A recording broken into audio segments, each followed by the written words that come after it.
Hi, welcome to the virtual George Washington's birthday celebration. My name is Elise Goldberg, and I'm the site manager here at Washington's Headquarters State Historic Site in Newburgh, New York. Washington's Headquarters is the first publicly owned historic site in the nation, opening in 1850, and it's where General Washington stayed and headquartered for the last 16 and a half months of the war. Martha was here for 12 of those months as well. Today, we are doing a virtual birthday celebration, but we do hope that you come down to the site when you can. Contact information will be at the end of the program, and if you just want to call us, you can call us at 845-562-1195 for more information. Before we start the program today, I'd like to thank the Palisades Interstate Parks Commission, the Palisades Parks Conservancy, and the Friends of the State Historic Sites of the Hudson Highlands for their support of programs like this. So please sit back and enjoy our program. Thank you. Good afternoon, everyone. Thank you for clicking on this virtual presentation, General George Washington and Slavery, with a focus on his Newburgh, New York headquarters. My name is Paul Banks. I'm the interpretive program assistant here at Washington's Headquarters State Historic Site. Our guest speaker today is Mary Thompson, the research historian at George Washington's Mount Vernon. She will be reading from and talking about her new book, The Only Unavoidable Subject of Regret, George Washington, Slavery, and the Enslaved Community at Mount Vernon, the culmination of decades of research. We are grateful to Mary Thompson for preparing and presenting. Her many years at Mount Vernon give her a depth and breadth of knowledge and perspective matched by few scholars of late 19th century US history. Take it away, Mary.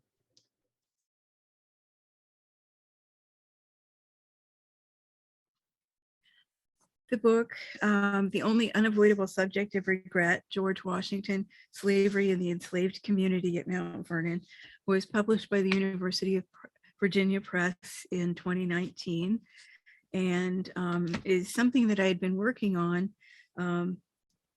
since the late 1980s without really realizing that it needed to be a book. And so it was probably 20 years before I recognized that fact.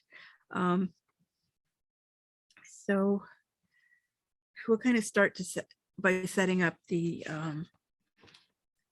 some information, basic information about George Washington and slavery. George Washington became a slave owner when he was 11 years old. It was in 1743 when George Washington's father died and left him 10 enslaved people. Now, Washington, as an 11-year-old, did not take possession of these people. He did not actually, have them in hand. It wasn't until he was 18 years old that he actually took control of these enslaved people. He'd been surveying for several years, and surveying was one of the few jobs in 18th century Virginia where a person, through which a person could be paid in money as opposed to being paid in tobacco. And so as a young adult, he was buying land in the western part of Virginia, and he was also started buying enslaved people as well.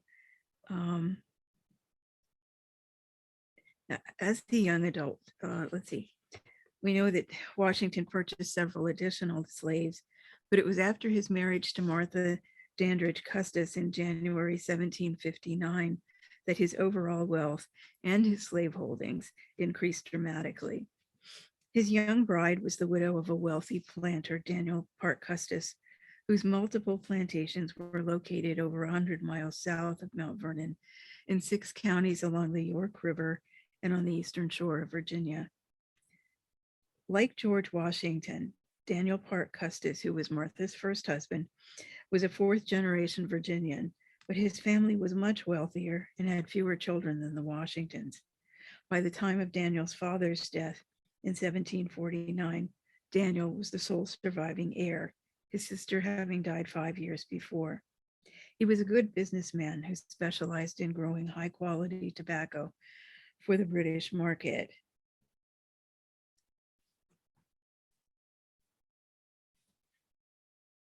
Unlike many other planters whose families were newer to Virginia, Daniel Custis inherited so many slaves that he had no need to purchase more, saving him a considerable amount of money. Many of the Custis slaves had been born in Virginia, and as a result of fairly balanced sex ratios on his older properties, the enslaved population on his estates grew rapidly through natural increase rather than purchase. Fearing debt, Custis was careful with his money, and while he avoided borrowing for himself, he made additional income by lending to neighboring plantation owners. Daniel died suddenly in the summer of 1757 at the age of 46. As careful as he was with money, he had not drawn up a will, a fact that would have serious ramifications for both his family and those they enslaved for decades to come. This unexpected death left his 26-year-old widow with two very small children to raise alone, as well as the management of over 17,000 acres of land and almost 300 slaves. Her dower share of the Custis property brought a life interest in 1/3 of her late husband's property, including 84 slaves. Perhaps a couple of points about legal issues would be helpful at this stage.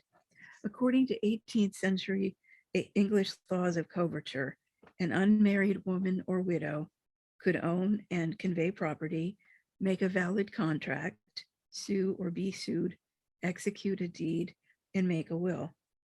Although not always true in practice, in theory, a married woman could do none of these things without her husband's consent or participation. The important thing to remember about dower property is that neither the widow nor any subsequent husband she might marry actually owned it. Ordinarily, because married women could not own property, a remarriage would mean that the new husband automatically took possession of any property, land, slaves, or whatever that the widow brought to the marriage. Because the widow of a man who died without a will only had a life interest in 1/3 of his property, she did not own it, but could only manage it as long as she remained a widow. If she remarried, her new husband would not own the dower property either, but he would take over management of it. The owner was the estate of the first husband and eventually his heirs.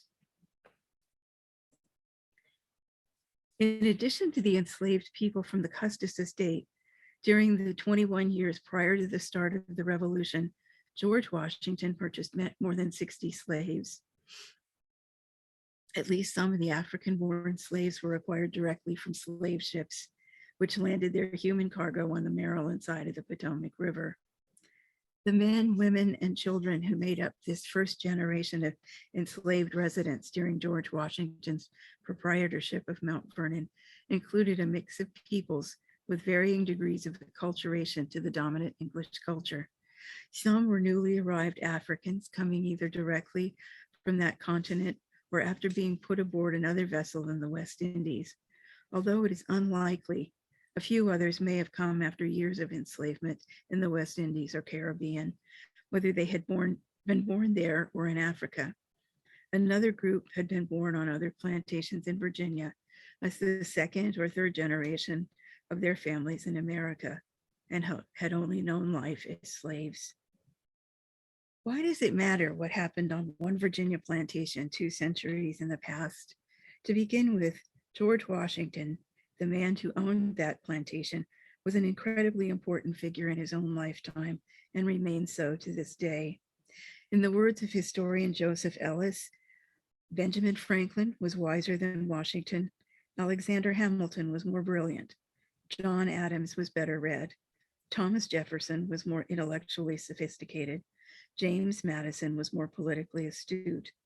Yet each and all of these prominent figures acknowledged that Washington was their unquestioned superior. Within the gallery of greats, so often mythologized and capitalized as founding fathers, Washington was recognized as primus inter pares, the foundingest father of them all. As Americans continue to turn to this founding generation for insights into what they had intended the United States to be, and as the country continues to experience racial turmoil, studying how the foundingest father of them all handled the issue of slavery over the course of a lifetime may suggest a way forward to his political descendants. Finally, another reason for examining the issue of slavery at Mount Vernon is that, contrary to what many people believe, slavery is not a dead issue. Sadly, it is still a fact of life in our modern world. While slavery and the slave trade were outlawed by the United Nations in 1948, they continued into the late 1950s in the Arabian Peninsula, Southeast Asia, Africa, and South America. Since 1994, there have been news reports coming out of Brazil, the former Soviet Union, and North Korea of women and children being sold into brothels in Southeast Asia, India, China, South America, and the Middle East. There have been, in addition, tales of involuntary servitude coming out of cities and farms in the United States. According to one magazine article, 27 million people in the world today are still living in slavery, 100,000 of them in the United States alone.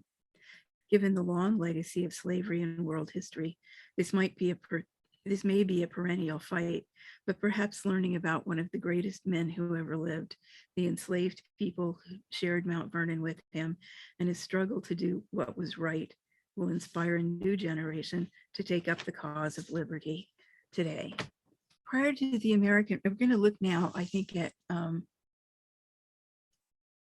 Washington's relationship with slavery from his time in the American Revolution and afterwards. We're actually going to start a little bit before that. So prior to the American Revolution, George Washington was involved in a number of his business ventures that suggest he viewed slaves as nothing more than property. For example, he was one of the managers of a raffle at which the property of an old friend was sold to pay back creditors, including the Custis estate. Among the things being auctioned off that December day in 1769 were 55 slaves, including 6 families and 5 women with 1 or more children. The enumeration of prizes to be won clearly showed that families were being split up in a rather cavalier manner. 2 years later, Washington agreed to make a long-term interest-free loan so that this friend could purchase slaves for the immediate support of his family.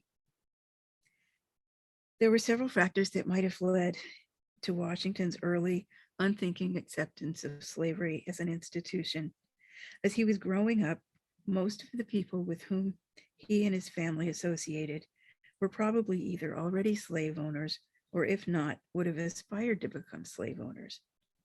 With the Bible largely serving as the primer for young people in Virginia in the 18th century, Washington and his contemporaries were exposed at an early age to additional cultures in which slavery was a fact of life.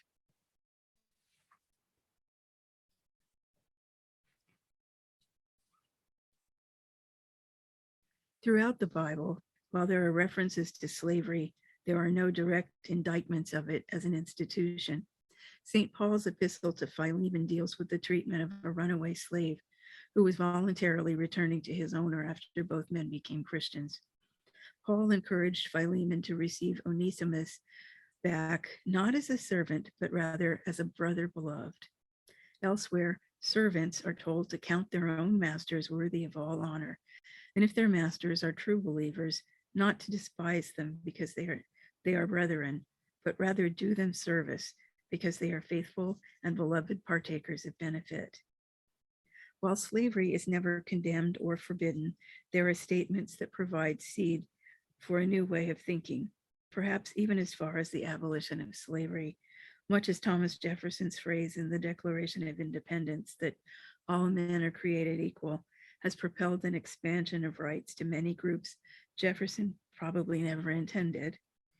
In Genesis, the reader is told that God created man in his own image. In the image of God created he them, male and female created he them. Most explicit are the words of St. Paul, stating that, "For ye are all the children of God by faith in Jesus Christ.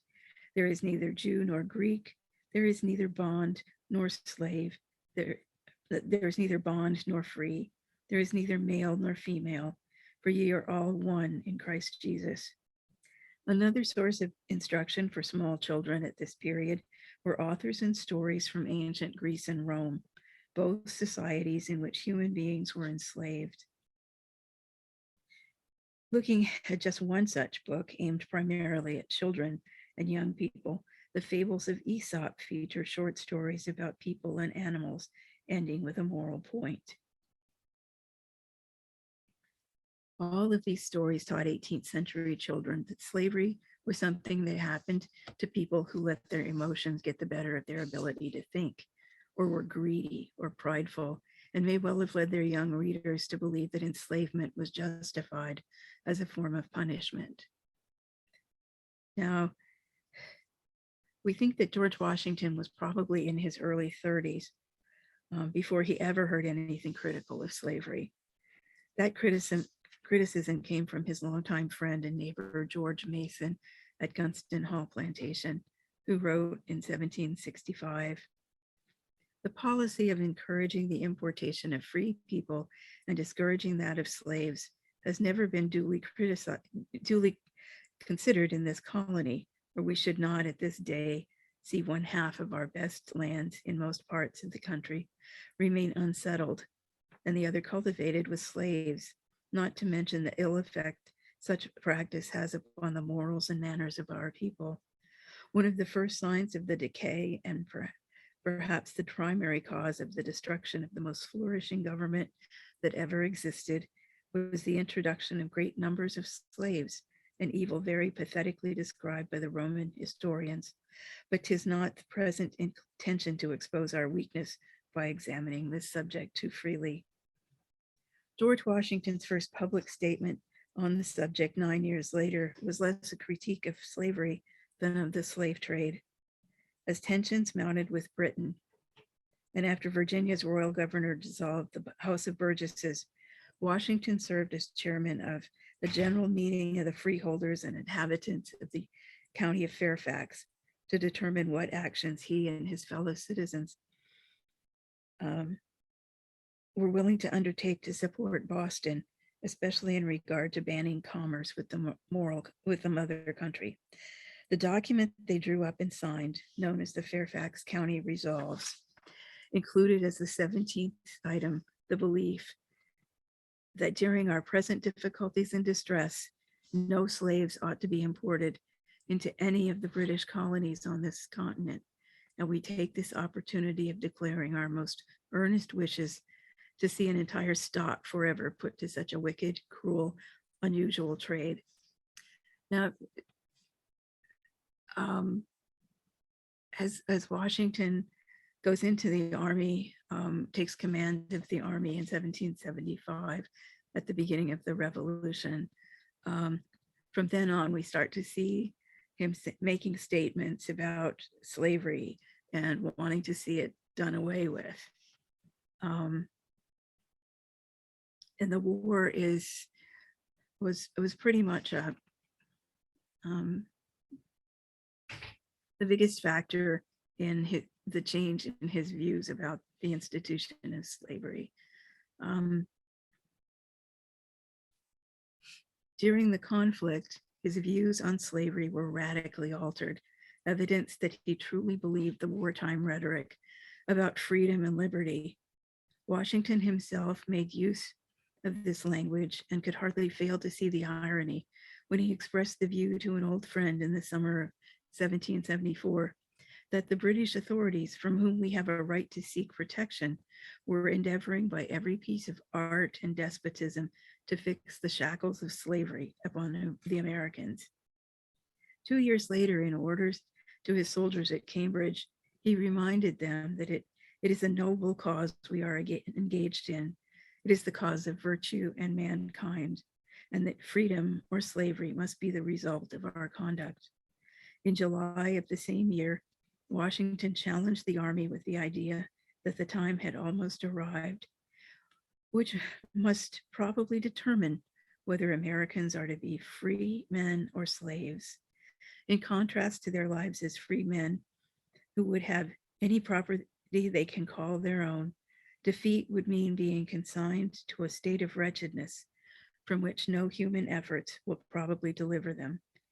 He closed by challenging his soldiers to show the whole world that a free man contending for liberty on his own ground is superior to any slavish mercenary on earth.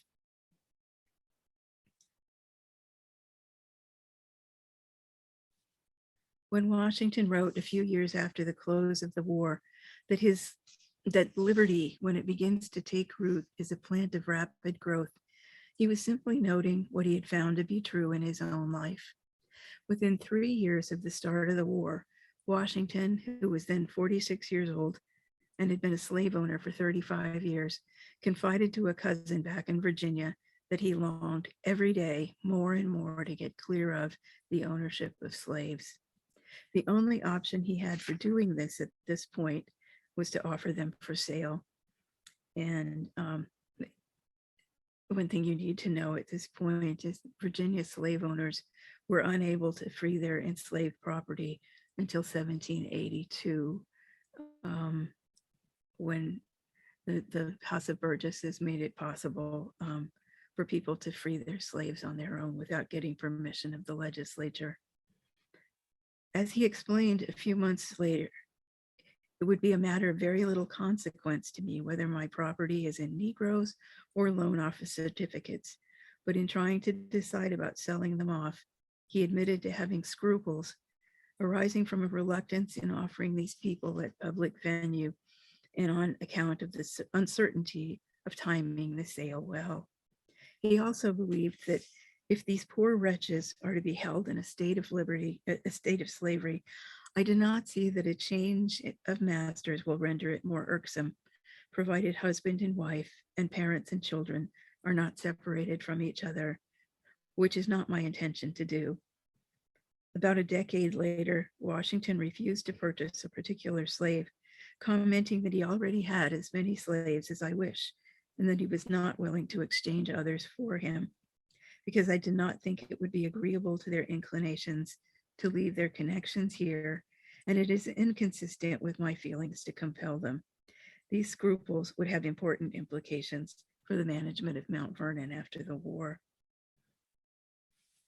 During the war, Washington traveled to parts of the country that were places where agriculture was practiced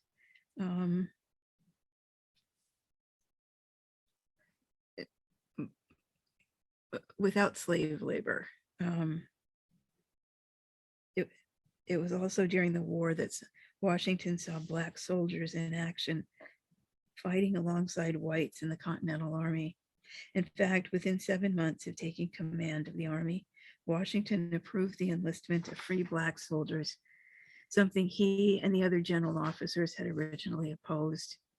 They began in late 1775 by re-enlisting free Blacks who had fought in the Army previously and been let go, much to their disappointment when Congress disapproved of their presence. 5 years later, Washington proposed a method for reorganizing 2 Rhode Island regiments, noting that objections could best be handled by dividing the Black soldiers who made up the one unit evenly between the two and making up the difference with new recruits so as to abolish the name and appearance of a Black corps. In essence, integrating the Army, which is something that wouldn't happen again until after World War II. During the Revolution, Washington was exposed to the views of several idealistic young men who ardently opposed slavery and whose opinions he valued. These were men like John Laurens of South Carolina, Alexander Hamilton, who had been born in the West Indies, and the French nobleman, the Marquis de Lafayette.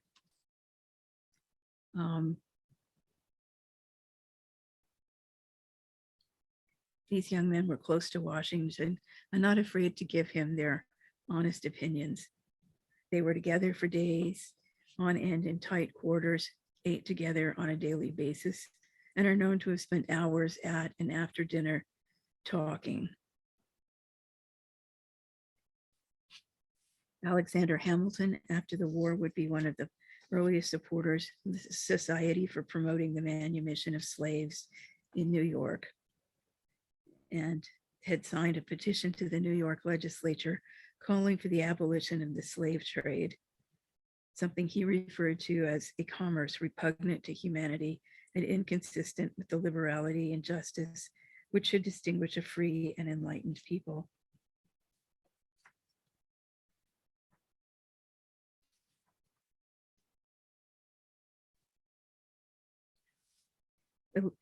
The abolitionists started contacting Washington, approaching him about the idea of slavery and abolition. They sent him pamphlets. They came to visit him. They wrote to him. They also came to him seeking support for the cause of abolition. For example, on May 26, 1785, two Methodist bishops, Thomas Coke and Francis Asbury, arrived at Mount Vernon to ask Washington to sign an anti-slavery petition they were planning to present to the Virginia legislature. Coke recorded their conversation in his diary, noting that their host received us very politely and was very open to access. After dinner, they spoke privately with him about the grand business on which we came, showing him the petition and asking him to sign it if the eminence of his station did not render it inexpedient for him to sign any petition. Washington replied that he shared their feelings about slavery and had signified his thoughts on the subject to most of the great men of the state, presumably in person rather than in writing. He went on to explain that he did not see it proper to sign the petition, however, but would let the Virginia Assembly know how he felt about slavery if they ever took up the subject for consideration.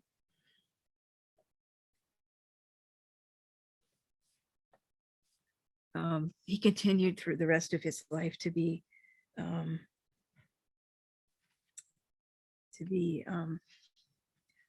supporter of gradual emancipation, which was, not some pie in the sky thing that he was thinking up, but was actually something that was being done in sort of the middle states, like from New York south, and the further north in New England, people tended to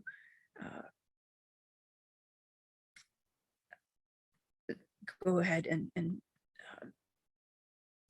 set up just and manumit people. The middle colonies, as I said, set up a program of gradual emancipation so that over a period of 40 or 50 years, everybody would be freed, which was the position that Washington preferred.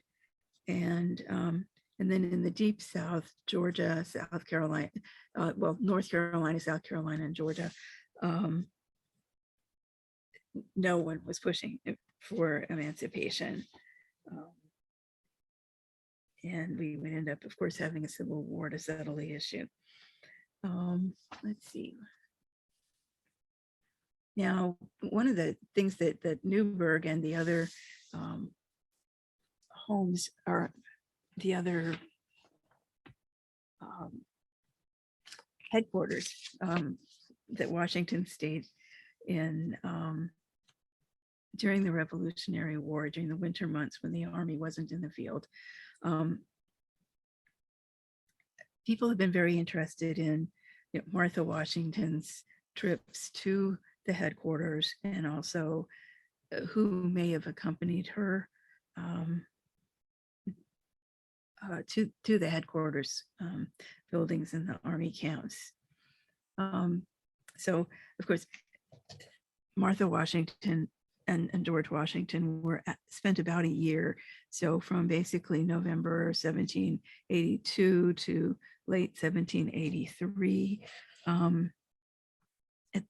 at their last headquarters before the close of the war.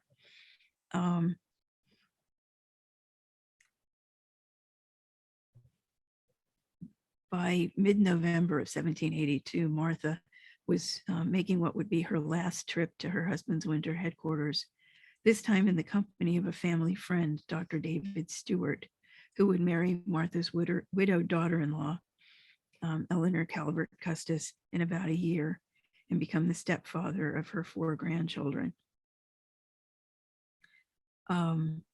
Throughout her trips north to the headquarters, every year Martha would be accompanied by one or more relatives and or family friends.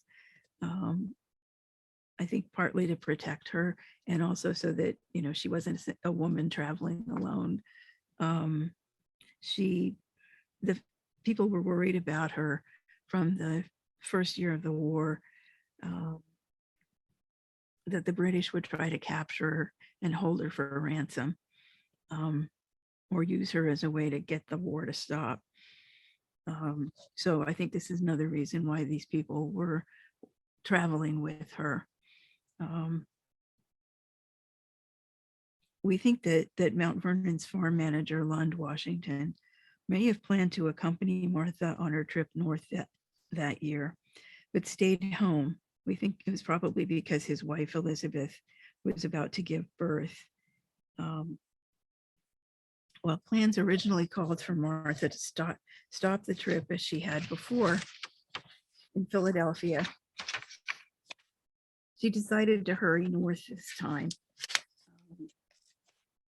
As her husband later explained to friends who had expected to see her in Philadelphia, the advanced season and prospect of bad weather induced her to take the most direct route to this place.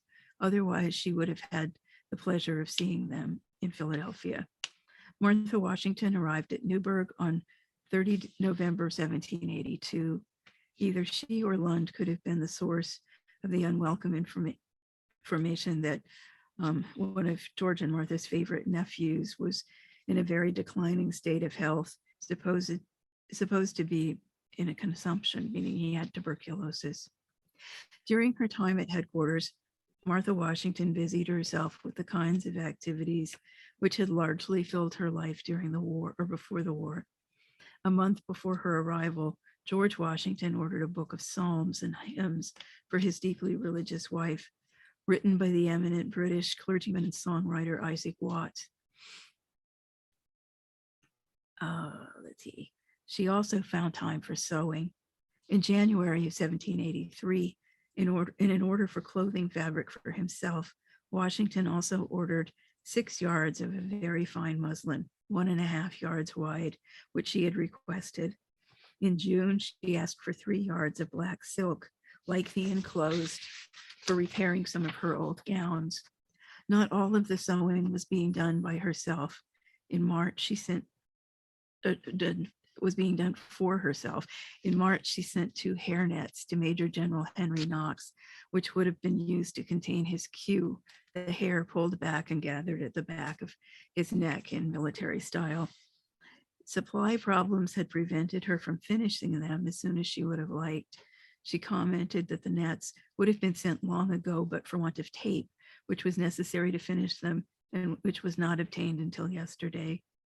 Tradition in the Newburgh area indicates that Mrs. Washington also indulged her love of gardening during her time there.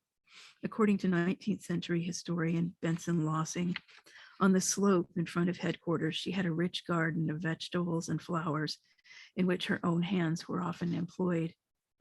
Lossing also noted that a Mr. Eager, the historian for Orange County, had told him in the 1850s that he remembered seeing rows of bricks there, which had formed the borders of her flower beds. More recently, a staff member at Newburgh informed this author that the asparagus beds in the garden at the headquarters were said to have been started by Martha Washington.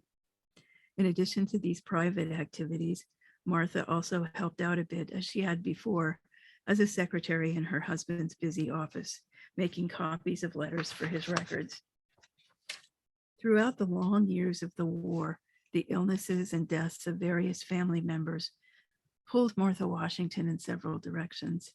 About a month after she so happily sent her little nephews back home from Mount Vernon after caring for them when they had been inoculated for smallpox, Martha learned that the boy's mother, her favorite sister, had died.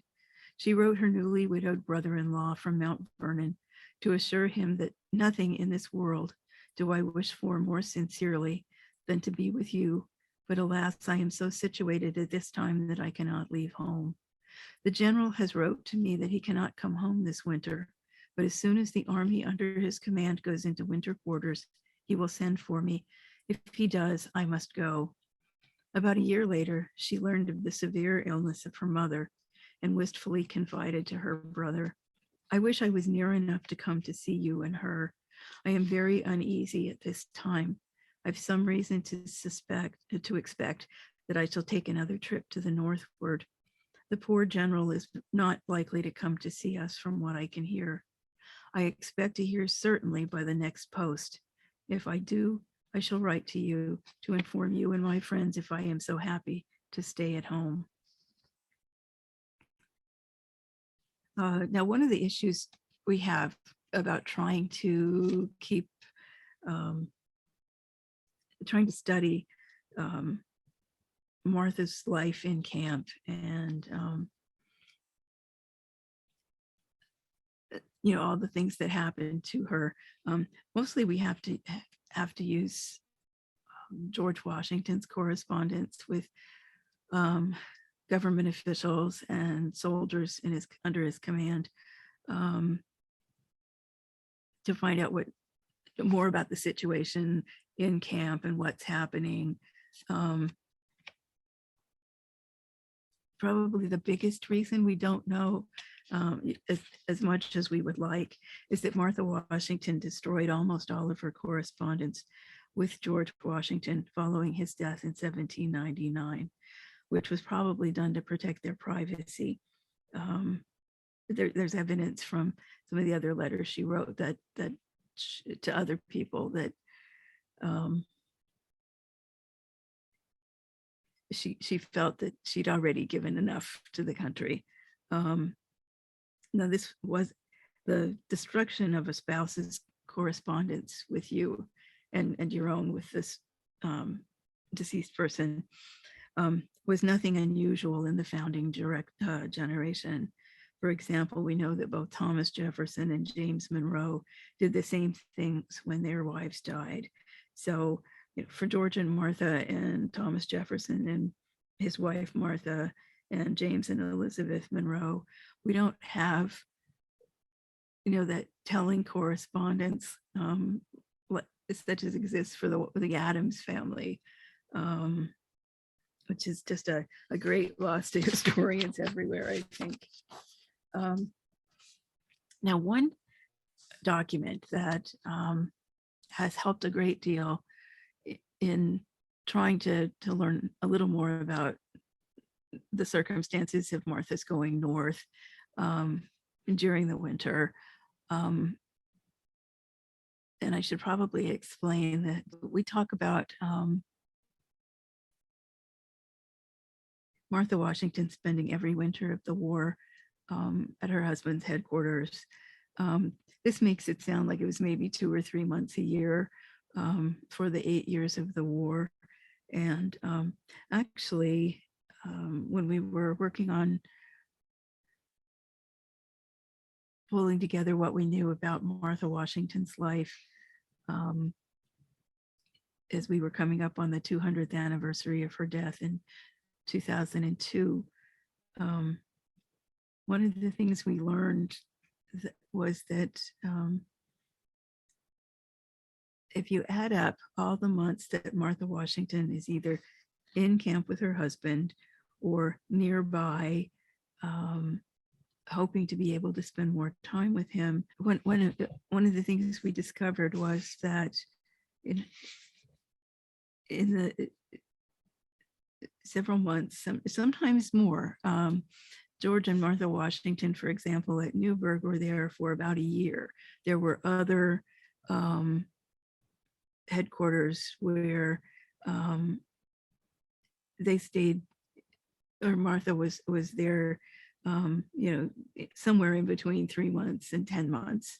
So that when you add up all the times that she was either traveling to see him, was in camp with him, or was very close by, in the hopes that they could be together a little more time. She was in camp for about half the time of the war, which surprised everybody, and it may surprise some of you.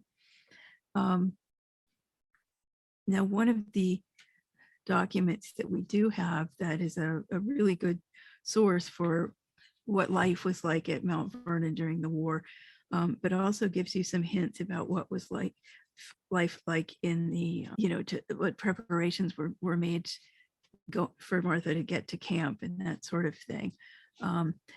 There's a financial ledger that was kept by the farm manager, Lund Washington, during the Revolution. It's just a real gem of a research document. The manager in question was George Washington's third cousin, Lund Washington. And in a section of the book showing cash payments made by Lund to various people, we find a number of entries suggesting which enslaved people from Mount Vernon went to Newburgh with Martha Washington. For example, in November of 1782, there's a charge for making 3 suits of livery for Giles, Austin, and Joe, costing £4 10 shillings. Livery is the kind of like a uniform that would have been worn by serving men who worked on the carriage, or who, as postilions and coach drivers, or the people who, enslaved men who were working in and around the house, serving at the table, helping visitors with their bags and anything they might need. And the livery was usually made in the colors of the coat of arms of their owner, so that you could, if you knew that sort of thing well enough, you could look and see someone wearing off-white breeches, an off-white coat, and a vest of red. You might know that was George Washington, the colors of George Washington's coat of arms, and that these men worked for him. So we know that they were making 3 suits of livery for Giles, Austin, and Joe. There's some other references here. There was someone named John Peabody who was repairing Martha Washington's chariot wheels, which would be the wheels on the coach. A blacksmith was paid for nails for that same project. And we know that Martha Washington took 146 pounds and 2 shillings with her for expenses when she was going to camp. She also, there's a reference to expenses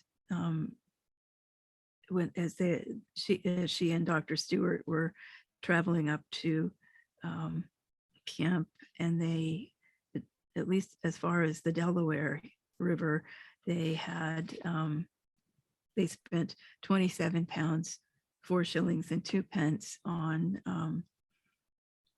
all these sort of traveling expenses. There was also a reference to a person named Doyle, a breeches maker, who made 2 pair of leather breeches for Giles and Joe, and another pair of breeches that were bought from him for Austin, £4, 4 shillings. as you'll see, we'll see just in a second, Giles and Joe worked on the carriage, and having leather breeches would have, they would have worn better with the work that they're doing on the coach and around the coach and the horses. Austin, as we'll see, was a young man who waited the table. He would also help out with riding as a postilion sometimes. So he and Joe sort of had similar jobs. Giles, we know, was a much trusted enslaved man who did errands, which required carrying messages and money for various members of the Washington family. He's somebody who would have been very trusted. He was first listed in the plantation records beginning in 1767. He appears to have been owned by George Washington's cousin and farm manager, Lund Washington, the same fellow who was keeping the financial notebook. Lund sold Giles to George Washington in 1771 for the sum of 76 pounds, 5 shillings. After that time, we know Giles worked as a coachman and postilion. During George Washington's Southern tour in 1791, Giles began the journey by driving the baggage cart. At some point during that trip, he became very, very ill, and the fact that he was not listed on the 1799 Mount Vernon slave list suggests that he had probably died before that time. Austin was just a small child when he came to live at Mount Vernon with his mother, a mixed race seamstress named Betty. They were both dower slaves who belonged to the estate of Martha's late husband, Daniel Park Custis, and were brought to Mount Vernon about 2 months after Martha married George Washington on January 6, 1759. Over the years, Austin gained 2 younger sisters, or younger half-sisters, Oni, who referred to herself as Ona, and Philadelphia, or Delphi. The girls both had the same father. We don't know who Austin's father was. The girl's father was an indentured English tailor named Andrew Judge. As a teenager, Austin began waiting tables and doing other jobs around the mansion. When the Washingtons moved to New York City and Philadelphia during George Washington's presidency, Austin was one of 9 enslaved people who went with them. He died unexpectedly as he made his way from Philadelphia to Mount Vernon for Christmas of 1794. He died while crossing a river near Havre de Grace, Maryland, after suffering a stroke. He was thought to have been carrying presents home for his family. Joe Richardson was also a dower slave at the Mansion House farm, who worked as the postilion on the Washington's carriage. He was married to an enslaved woman named Sal Brass, who lived on another farm on the Mount Vernon estate called River Farm with their 5 children. I don't think I've mentioned, but the Mount Vernon estate was about 8,000 acres, and it was divided into 5 farms. River Farm is one of the largest. Joe would have been able to see his family on Saturday night and all day Sunday each week. Unlike the very trusted Giles and Austin, Joe was one of several male slaves who were suspected of stealing meat from a storage building at Mount Vernon in 1795. After the death of Martha Washington, the records indicate that he may have become the property of one of Martha Washington's Custis granddaughters. Let's see, there's another entry in the Lund Washington account book for the period of November 1782, where a man was named Oliver Price was paid £1 15 shillings for repairing Martha Washington's harness. So that would be the horse's harness for the carriage. Now, you've probably noticed that everybody we've mentioned so far as being with Martha Washington at the Newburgh Headquarters was male. We do have, this is one of the coolest things about this ledger, is that there are other people mentioned, including a woman. there was there's a notice that Benjamin Shreve was paid for a hat for Austin, £1 16 shillings, and that the same gentleman provided a hat for Alice. Now, ordinarily, neither enslaved men nor enslaved women were furnished with hats at Mount Vernon. Alice was provided with a hat that cost 12 shillings. Yeah, it's very likely that, well, there's several people who could have been the Alice who went north, or who probably went north.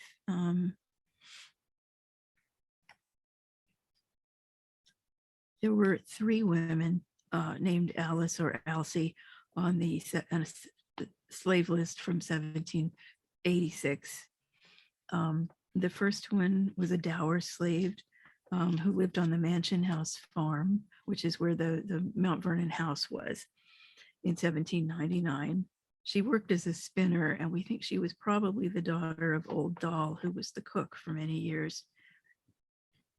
Alice had 4 children in 1782. Little Anna, who was 9, Christopher, who was 7, Judy, who was 3, and Vina, who was 1. Another enslaved woman who may have been the person to go north with Martha Washington was called Lame Alice. She was a dower slave who died in 1787. She was the wife of Hercules, who was another cook at the Mansion House farm. And in 1782, when Martha Washington was going north, she had 1 child, a little boy named Richmond, who was 4 years old. And I think the most likely candidate to have been the woman who went north that year, was a woman who belonged to George Washington himself, who lived at Muddy Hole Farm in 1799. So Muddy Hole is another one of the farms that made up the entire plantation of Mount Vernon.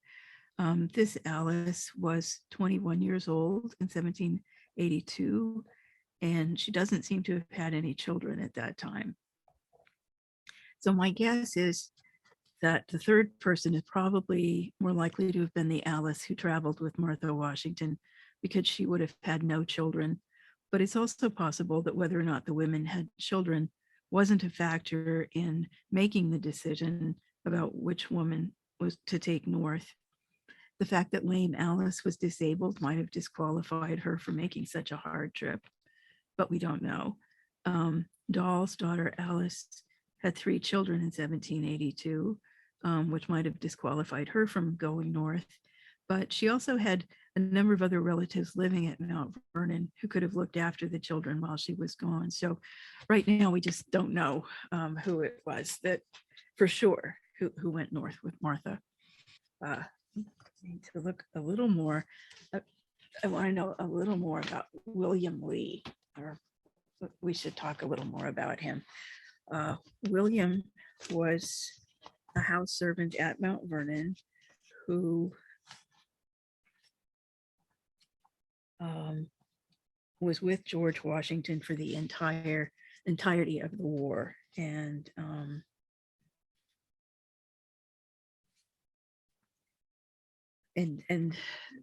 their being together just made just cemented a close relationship between the 2 of them. One of the most interesting things we learned about in studying the enslaved people at Mount Vernon was that these semi-skilled and skilled jobs were often hereditary within families at Mount Vernon. This situation is understandable when the close emotional ties that could develop between slave owners and the enslaved domestic servants with whom they had the most contact are considered. Other more practical reasons may also have played a part in such assignments. For example, granting a favor to an elderly slave so that a relative could have a more desirable job, or because the children in a particular domestic's family were better known than those of a field worker, or even the fact that the young people in that particular family already knew many aspects of a given household position because they'd been taught by their parents.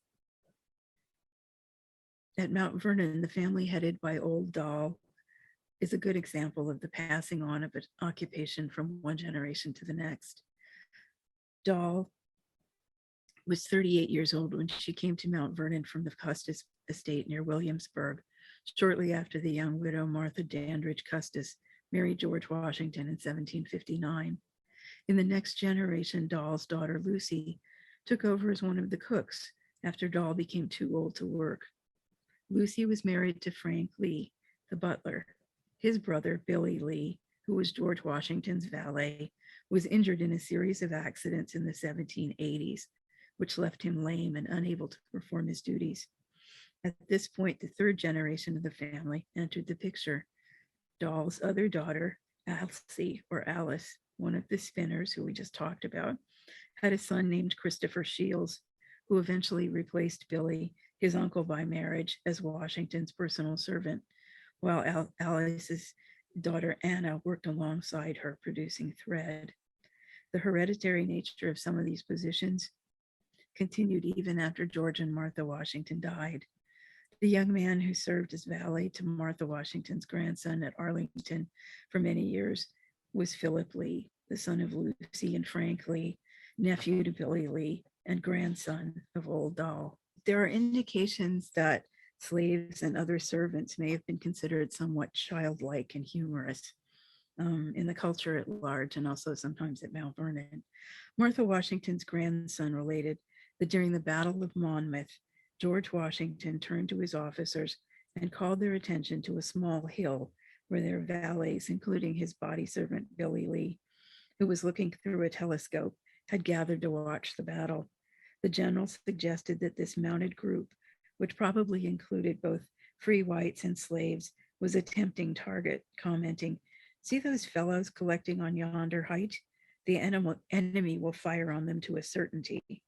British gunners soon sent a cannonball tearing through the trees toward the little group of servants, who quickly scattered, causing even the grave countenance of the general-in-chief to relax into a smile. Now, during the war, William Lee was with Washington almost all of the time.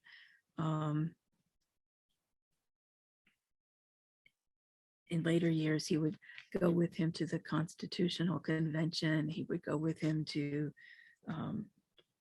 sort of inspect his lands out in the Western frontier. They were always together. And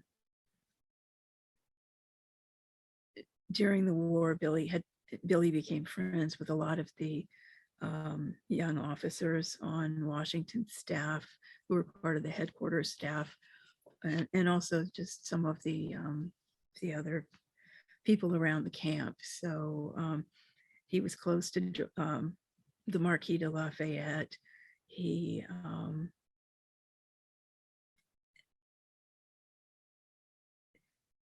knew it was very close also to the artist Charles Wilson Peale, who painted both George and Martha Washington several times starting in the 1770s. And there's a wonderful description by Peale from, I think it's 1804, when he comes to Mount Vernon, and like so many other people who were war veterans or people who had known Billy Lee during the war, they get to Mount Vernon and they ask to see him, and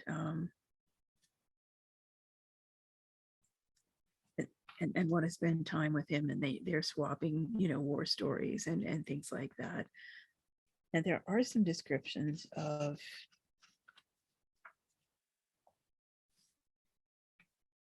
George Washington coming back to Mount Vernon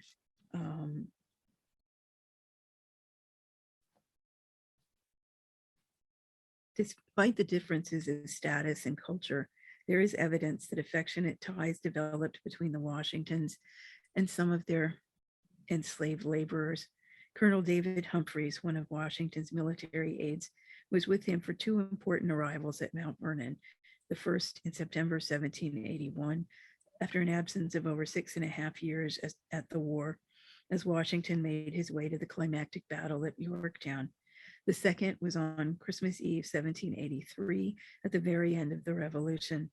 It's unclear which episode Humphreys had in mind when, in a poem about his former commanding officer, he described the actions of the slaves who were present at the homecoming. Returned from war, I saw them round him press, and all their speechless glee by artless signs express.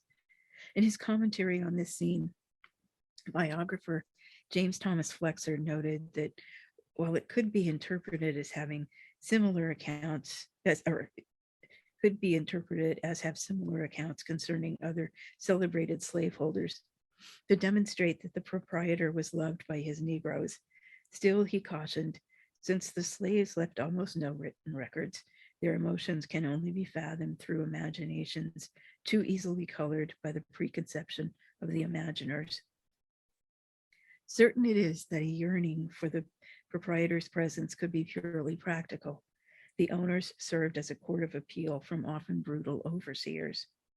In considering this episode, it's also necessary to remember that the Mount Vernon slaves were welcoming home not just their master, but his equally long absent enslaved manservant, William Lee, who was their kinsman and friend.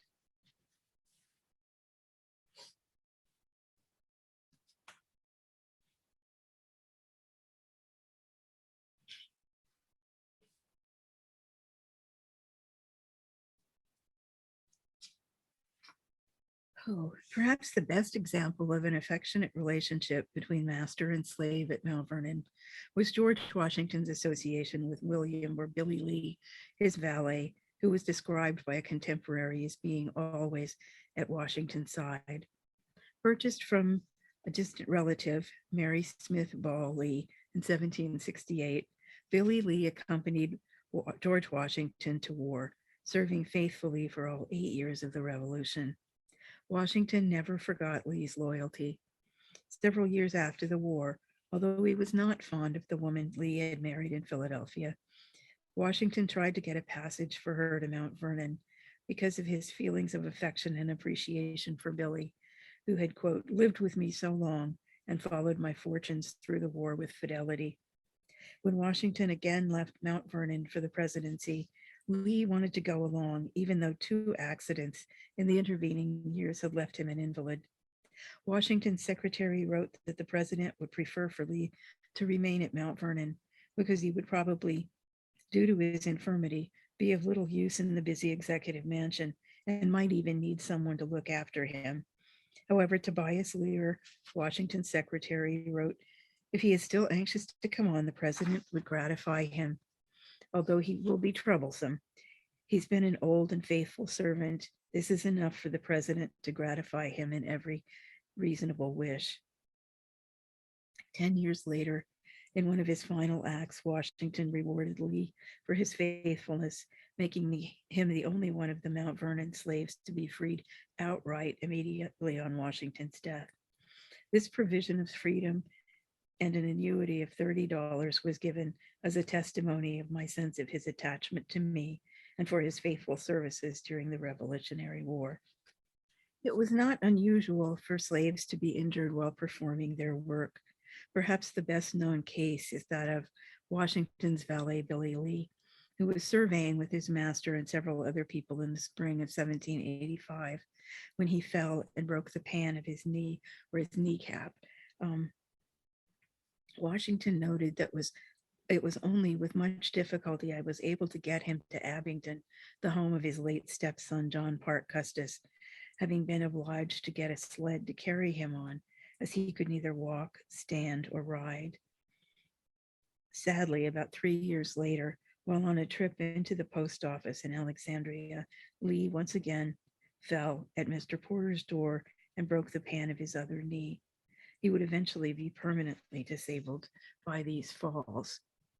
Now, it wasn't unusual for enslaved people who had disabilities, who'd been injured in their work. It wasn't unusual for them to be given new jobs that would have been less physically demanding. And so in Billy's case, he became the shoemaker for the estate after he was injured by those falls. One of the things that surprised a number of the staff members here at Mount Vernon was finding out that enslaved people could earn money. So one of the things that might bring financial rewards was simply being alert. And so as an example of that, farm manager James Anderson in the 1790s placed an ad in a local paper about a pocketbook that had been found along the road outside of Alexandria. After proving it was his, the rightful owner could reclaim his property after paying for the advertisement and allowing something for the Negro who found it. Special jobs might also result in a tip for a slave's services. George Washington was probably not acting in an unusual manner when he left the home of his brother-in-law, Burwell Bassett, in the spring of 1768 and left 15 shillings 9 pence for the servants who had extra duties to perform in caring for this and any other house guest. When a slave belonging to James Cleveland returned a horse to Mount Vernon in the summer of 1783, he was given 3 shillings, which he could presumably spend as he wished. Many years later, several slaves assisted George Washington in getting his valet, Billy Lee, to the home of a friend, Dr. David Stewart, after Lee broke his knee pan while surveying with Washington in 1785. It's unclear from the surviving records whether these people were from Mount Vernon or Stewart's home, or if they just happened upon the accident, but they were given 6 shillings in gratitude for their aid. One of the best known slaves at Mount Vernon had a drinking problem as well, at least in his later years. George Washington's valet, Billy Lee, had accompanied him throughout the 8 years of the Revolutionary War, and in consideration for his loyalty during that period, had been freed after his master's death. Unfortunately, what should have been a well-earned retirement seems to have been spoiled by an addiction to alcohol, probably the result of using liquor to dull the pain of his broken kneecaps. Lee was said to be frequently drunk in his later years and eventually suffered from delirium tremens. There's no way of knowing how widespread alcoholism may have been on the plantation or the number of families affected. There's a lovely description of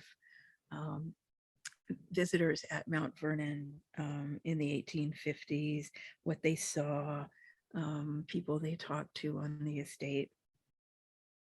And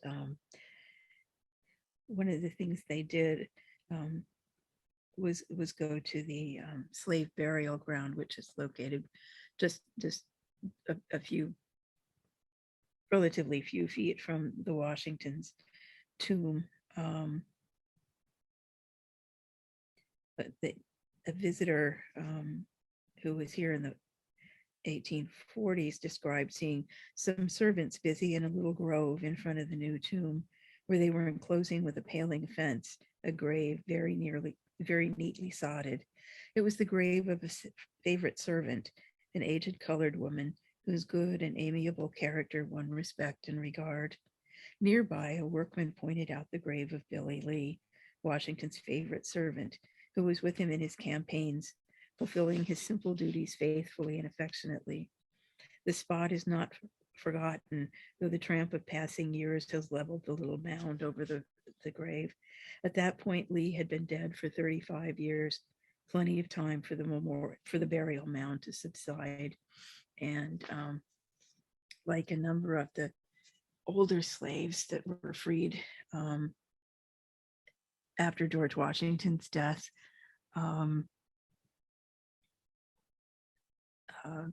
they were taken care of by Washington's executors until their deaths. We know that the last, from another account book, that the last of them was being cared for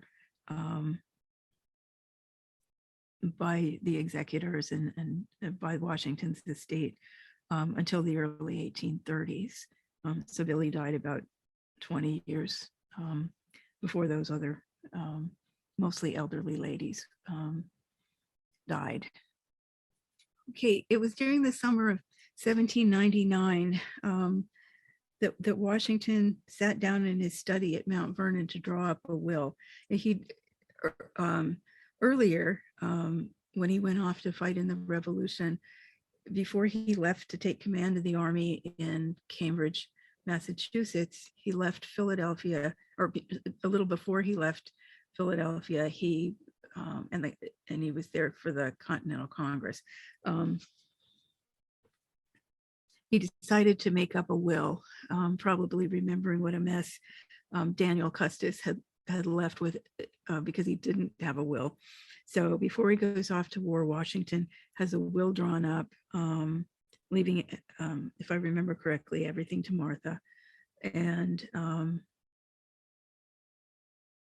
he just wanted her to be reassured that everything she was taken care of. And so we know there was that will that was done in 1775. And now in the summer of 1799, he's making plans to draw up another will. And because, a lot had changed in the family over the ensuing 20 some years. So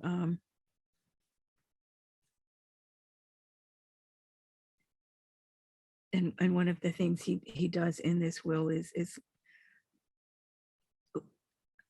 give evidence to just how grateful he was to William Lee for his faithfulness and his constant companionship during the war.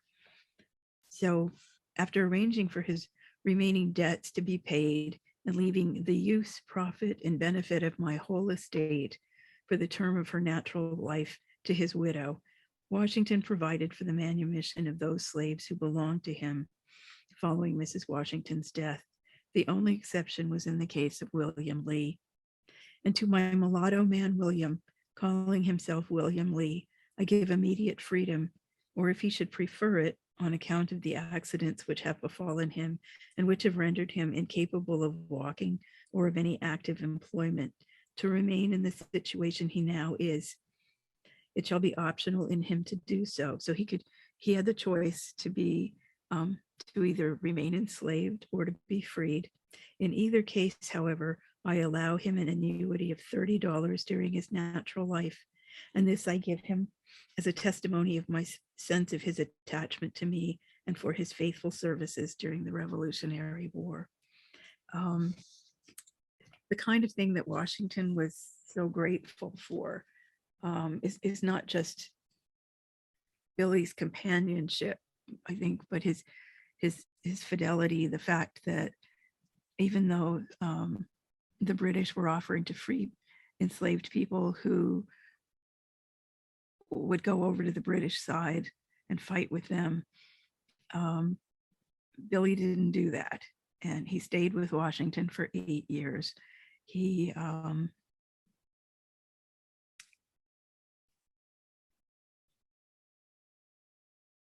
we know that he left a wife and child at Mount Vernon in order to, when he went off with George Washington, we don't know what happened to the wife and child. We know they were okay in 1775. Their names are not mentioned in the letter that says, let Billy know that his wife and son are fine. So he stayed there, and even after the wife and child either died or left the plantation, Billy didn't try to come home. The thing that I think really made Washington feel so attached to William was the fact that he knew so much about the American situation during the war. There were any number of little sort of private things that might have caused Washington to lose face, that might have leaked enough information that the British could have made a real heyday out of it. For example, we know that in the 18th century, people considered things like, or they often looked at things like having to wear glasses or having bad teeth, which we know Washington had a problem with. All of those things could be used against him to make him look weak, or make it look like, even though he was strong years ago, he's failing now. And so, that might have, there were several attempts in the during the war for other American officers to try to make Washington look bad in order to take over and get his spot. That sort of thing happened at Valley Forge. Billy didn't take advantage of that and spread rumors about Washington's physical health. He also knew a lot about the relationships between the officers on the headquarters staff, as well as the officers in other parts of the who were stationed in other parts of the country, but how they got along with one another and how they got along with Washington. And he, from conversations around camp, from, just picking up, who's fighting with who and that kind of thing, that would have been really crucial evidence that the British could have used, either for exacerbating and making worse the conflicts between them, or giving them ideas of who they might be able to turn from the Patriot cause. And Billy didn't do that, and he so well could have. It would have been really easy for him when he was picking up the mail to make sure that the British saw that kind of thing. And he didn't do that. And he could have ruined everything for the Americans, and he didn't. And so I think that's why Washington felt so close to him and trusted him so much, and was willing to free him and take care of him for the rest of his life. Now, the other enslaved people who belonged to George Washington, as opposed to the dower slaves, is something that he mentions in the will, that George Washington mentions in his will. Of the 123 enslaved people at Mount Vernon who belonged to him, 84 were adults, and there were 39 children. This means the children made up a bit less than 48% of the slaves owned by Washington. You can kind of see, again, we talked earlier about how Washington had more enslaved people at Mount Vernon than he could use. And this is an example of how that happened, how that came to be. I want to read a little bit from Washington's will, about what he's thinking about the other enslaved people who belong to him. Upon the decease of my wife, it is my will and desire that all the slaves, which I hold in my own right, shall receive their freedom. to emancipate them during Martha Washington's life would, though earnestly wished by me, be attended with such insufferable difficulties on account of their intermixture by marriage with the dour Negroes, as to excite the most painful sensations, if not disagreeable consequences, from the latter, while both descriptions are in the occupancy of the same proprietor, it not being in my power, under the tenure by which the dour Negroes are held, to manumit them. And whereas among those who will receive freedom according to this device, there may be some who from old age or bodily infirmities, and others who on account of their infancy, that will be unable to support themselves, it is my will and desire that all who come under the first and second descriptions shall be comfortably clothed and fed by my heirs while they live, and that such of the latter description as have no parents living, or if living are unable or unwilling to provide for them, shall be bound by the court until they shall arrive at the age of 25 years. And in cases where no record can be produced whereby their ages can be ascertained, the judgment of the court upon its own view of the subject shall be adequate and final. The Negroes thus bound are by their masters or mistresses to be taught to read and write, and to be brought up to some useful occupation, agreeably to the laws of the Commonwealth of Virginia, providing for the support of orphans and other poor children. And I do hereby expressly forbid the sale or transportation out of the said Commonwealth of any slave I might die possessed of, under any pretense whatsoever. And I do moreover most pointedly and most solemnly enjoin it upon my executors hereafter named, or the survivors of them, to see that this clause respecting slaves and every part thereof be religiously fulfilled at the epoch at which it is directed to take place, without evasion, neglect, or delay, after the crops which may then be on the ground are harvested, particularly as it respects the aged and infirm. Seeing that a regular and permanent fund be established for their support, so long as there are subjects requiring it, not trusting to the uncertain provision to be made by individuals. So Washington wants these people to be freed. He would like it to be done sooner rather than later. He also mentions one of the problems in trying to free them is that the intermarriage between the Custis dower slaves and the George Washington slaves is going to result in the split up of about 20 families at Mount Vernon. According to Virginia law, children followed the condition of their mother. So if their mother was a Custis dower slave, the children are Custis dower slaves, and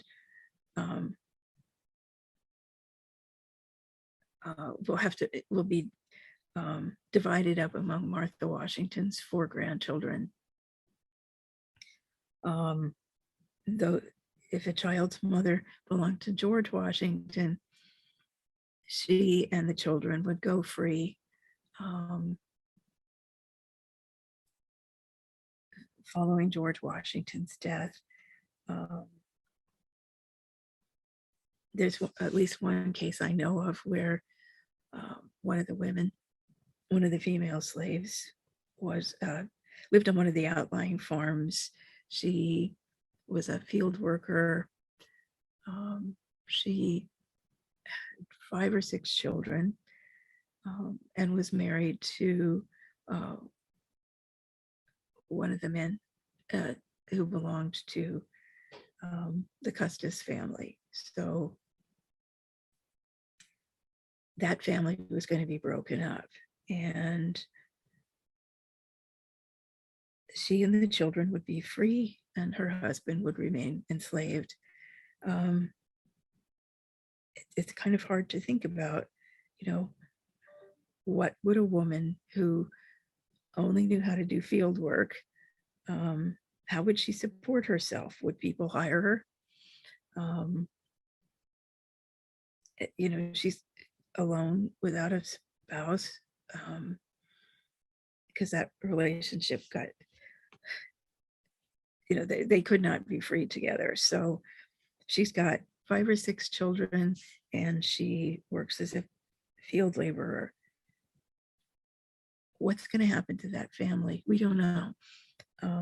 In some cases, we've been able to track families down from the early 19th century using free slave registers from the local area. People who were freed had to go into town to register at the courthouse and would be given, there would be a book that their information would be put into, and the ledger kind of thing. And they would then have also a piece of paper that they were supposed to carry on them that said that they were free and how they came to be free. Would also, it gives a lot of other wonderful information about what they looked like, so that should somebody try to recapture them, if they had their paperwork and it wasn't destroyed by whoever was trying to kidnap them and re-enslave them, it has their name, and it has a physical description, so how tall they are, whether, what their body build is, any distinguishing features like any scars on their bodies that could be used to identify this person. It also helps that it helps us to learn more about the families up through about the time of the Civil War, and then you can use other records after that.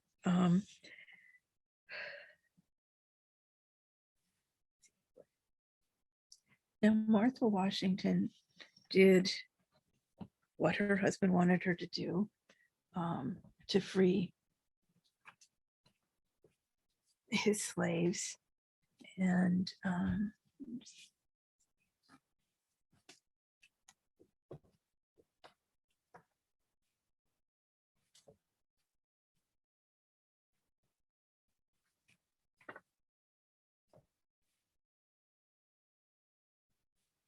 emancipating the Mount Vernon slaves was a complicated business. To reiterate the problem, in the 40 years of the Washingtons' marriage, the slaves on the estate had increased in number to over 300 people. 40 of these individuals were rented from a neighbor, while a little less than half of the remainder belonged to George Washington. Except for 2 or 3 individuals, the rest were owned by the estate of Martha Washington's first husband, Daniel Parke Custis. Because Custis had died without a will, both English common law and Virginia law directed that his widow receive a life interest in, or had dower rights to, 1/3 of the slaves on his estate. After his death, however, those slaves would revert to the surviving Custis heirs, who in this case were her 4 grandchildren. Adding further complexity and emotional distress to this situation was the fact that during this 40-year period, the Washington and Custis slaves had intermarried, meaning that for many families, emancipation would bring great sadness, as husbands were separated from both their wives and their children, whose ownership was determined by that of their mother.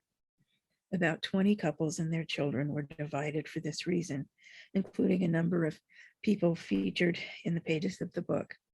The butler, Frank Lee, and his wife, Lucy the cook. So this is William's brother and his wife. Head carpenter Isaac and dairymaid Kitty, their daughter Sina and her husband Ben the miller, Dulcie, who had been wounded by the deer, and her husband Joe, waiter Cyrus and his wife Lucy, and carpenter Zombo Anderson and his wife Agnes. A few others were torn apart because they'd married with slaves who were rented. George Washington admitted in his will that it was the hardship, the breakup of families, that kept him from emancipating his slaves earlier. There were changes in the works within just a few months of George Washington's death. The runaway, no, let's see, so we won't get into Marcus's situation. According to several sources, Washington's provision for freeing his slaves after his wife's death left Martha Washington in a precarious state. The first hint that her actions might have been prompted by a problem came in December 1800. Some months, let's see. Okay. The hints about this come from a letter written by Abigail Adams, the wife of President John Adams, after a visit with Washington at Mount Vernon. Barely 1 year after George Washington died, Abigail Adams wrote her sister about the imminent manumission of those slaves who belonged to George Washington. According to Adams, the slaves were being freed prior to Martha Washington's death because of fears for her safety. What could she do in the state in which they were left by the general to be free at her death? She did not feel as though her life was safe in their hands, many of whom would be told that it was in their interest to get rid of her. She therefore was advised to set them all free at the close of the year. Among those advising Martha Washington on the emancipation of her late husband's slaves were two of the other executors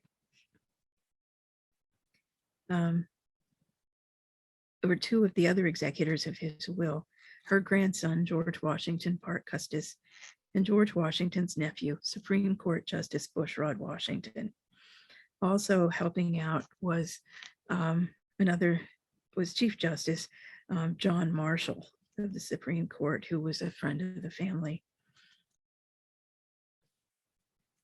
In fact, not quite 2 weeks after his uncle's death, Bushrod Washington mentioned in a letter the plan I have recommended to Martha Washington of getting clear of her Negroes and of plantation cares and troubles. George Washington Parke Custis recorded many years later that although the Washington slaves were to be freed at the death of Mrs. Washington, it had been found necessary for prudential reasons to give them their freedom in 1 year after the general's decease. The decision to hurry the emancipation may have been prompted by an actual attempt on Martha Washington's life. According to one of Bushrod Washington's close friends and colleagues, the only time he ever failed to preside over the circuit court was a very few years after General Washington's death, when he came into court and announced that he had to leave immediately for Mount Vernon. It was understood that Chief Justice Marshall and Judge Washington had been urgently called to Mrs. Washington in consequence of an attempt to set fire to Mount Vernon's house, in which some of the slaves were thought to be implicated. And it was afterwards said that Marshall and Washington advised the immediate emancipation of the slaves as a bar to similar and worse attempts.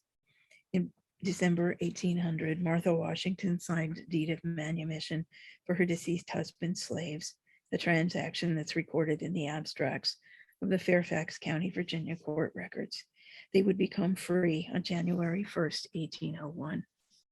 I wanted to thank everybody for coming today to the taking part in this program long distance, and I hope that it's come across to you what a complicated issue slavery was for people in 18th century Virginia, and especially for the Washingtons, who, because of Daniel Parke Custis's lack of a will, just made the whole situation at Mount Vernon much more difficult than it necessarily, much more difficult than it could have been. I think that people don't always understand some of the legal ramifications of things that happened in the past. The fact that it was impossible in Virginia to free your slaves before 1782. Also complicated things for Washington, who didn't want to be a slave owner anymore. If you have questions, you can always contact me directly at Mount Vernon, and I thank you all again for coming. Mary, thank you so much for presenting today. Your book provides much needed insight into a less well-known aspect of the American Revolution and beyond as it relates to George and Martha Washington and their enslaved persons. And thank you to everyone for watching today. Once again, today's speaker was Mary Thompson, the research historian at George Washington's Mount Vernon. Her new book, The Only Unavoidable Subject of Regret, George Washington, Slavery, and the Enslaved Community at Mount Vernon, is on sale in bookstores right now. Thanks again and goodbye. Coming soon, a new exhibit at Washington's headquarters. Explore different perspectives on George Washington's life and legacy. Contact Washington's headquarters for more information about this exhibit and for visiting the site in person.